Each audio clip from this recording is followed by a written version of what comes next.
Hello, my name is Reverend Dr. May Elise Cannon. Today is Monday, February 5th, and this is the 122nd day since the attacks by Hamas on the south of Israel, and since what the world is calling the war between Israel and Hamas began, and since what the International Court of Justice is saying could be a potential genocide by Israel against Gaza has also begun. So a few updates. This weekend, I received a photograph, or actually videos via WhatsApp on my message from someone I know in the occupied Palestinian territories, who sent me some videos of a priest in the old city of Jerusalem who was pushed and spat upon and cussed at by two young men who were settlers in the old city. I watched the video and I was so grieved because they just were saying really terrible things. And I know in the scheme of things, when people are being killed and there's a potential genocide and certainly an ethnic cleansing, this type of situation seems to not be that big of a deal. But when you think about the sacred city of Jerusalem, that is the holiest city for Christians, for Jews, the third holiest city for Muslims, to not have freedom to be able to walk and to have, such hatred and vitriolic actions towards Christians, let alone, towards a priest walking through the old city. It's just devastating. And so we were in touch with the U.S. Embassy in Jerusalem this weekend. We did hear that later the two men were arrested and detained and then put under house arrest. One of the concerns from local Christians, there was quite a bit of attention given to the issue of attacks, vandalism, and some of them were quite serious. Certainly the taking over of property by settlers and the forced displacement of Christians is a significant concern. But one of the other concerns is that the government or police, they respond to incidents and they have public responses and rhetoric, and it sounds very good, but then there's not changes or there's not recourse. And so we're paying close attention to the number of attacks, the number of incidents. And I will say in the past 2 days, both the foreign ministries of Israel and the Palestinian Authority have responded to the incident. The Israeli Minister of Foreign Affairs, his name is Katz.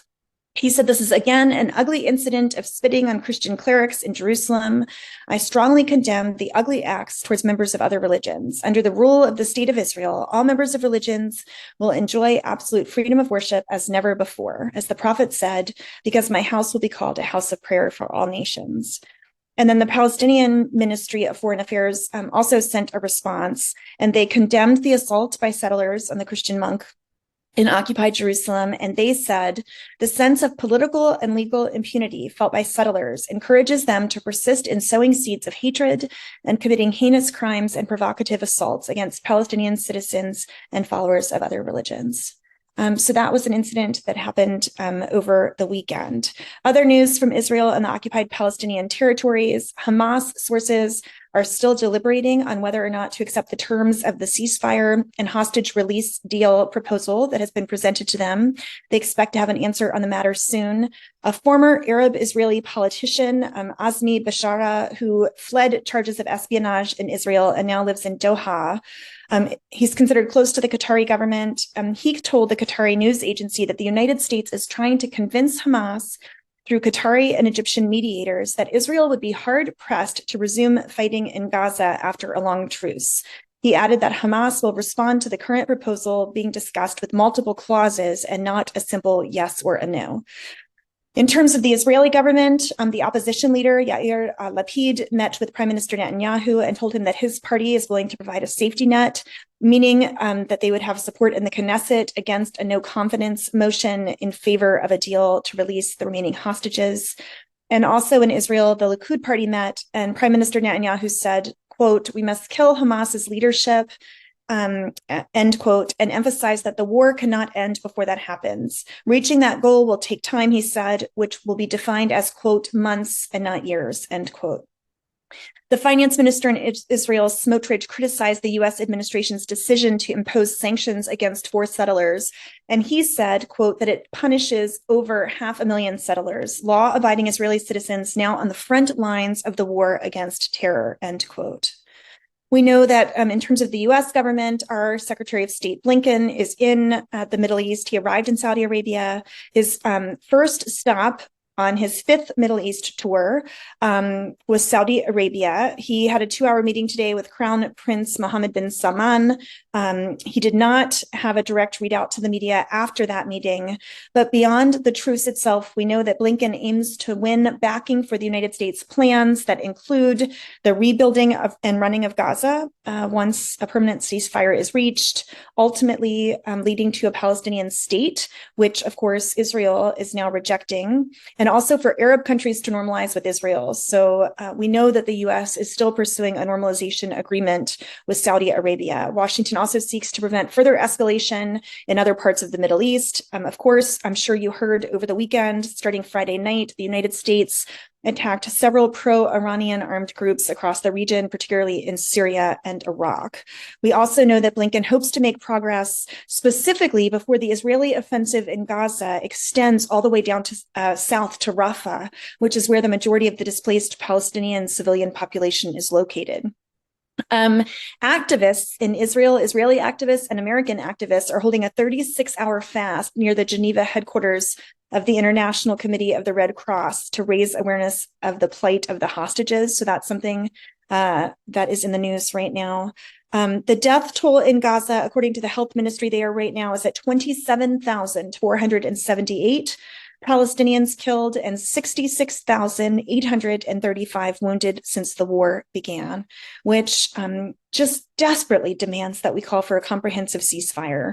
That is our number one priority in this moment, to end the number of mass killing that just continues day by day. The head of UNRWA has been seeking to secure additional funding since so many nation states and funders cut their funding over the last couple of weeks. Spain increased their funding by 3.5 million euros, and Portugal did by 1 million euros. The UN Secretary General Guterres announced that he established an independent review group to assess the allegations made against UNRWA, and Israel's foreign minister commended the decision and said that Israel will send all evidence highlighting UNRWA's ties to terrorism and its harmful effects on regional stability. UNRWA also reported today that a food truck was about to move into northern Gaza Strip and it was fired upon by the Israeli Defense Forces, but there were no casualties. And General McKenzie, of former CENTCOM commander, described Israel's success and its objectives in Gaza to date as, quote, very limited, end quote.